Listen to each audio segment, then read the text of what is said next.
যেটা বিবেকের ক্ষতি হয় তার কমও হারাম যদি হয়, 2 লিটার 7 আপ খেলে তো বিবেকের ক্ষতি হয় না। 7 আপকে তো আমরা হারাম বলিনি। বাংলাদেশের যে কোনো লিভারের ডাক্তার বুঝেন তো, লিভার ক্যান্সার বুঝেন? লিভার ক্যান্সার কেন লিভার ক্যান্সার হয়? ফ্যাটি লিভার থেকে লিভার ক্যান্সার হয়।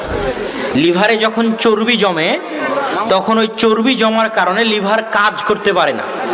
আস্তে আস্তে যখন লিভার কাজ করা বন্ধ করে দেয় তখন লিভার ক্যান্সার হয়। যে কোনো লিভারের ডাক্তারকে জিজ্ঞেস করতে পারেন, লিভার ক্যান্সার হওয়ার সারা পৃথিবীতে 50% কারণ হচ্ছে 7 আপ, আরসি, পেপসি, কোকোকোলা খাওয়ার অভ্যাস। তো যদি আপনি আরসি, পেপসি, কোকোকোলা খান, লিভার ক্যান্সারের জন্য প্রস্তুত থাকুন।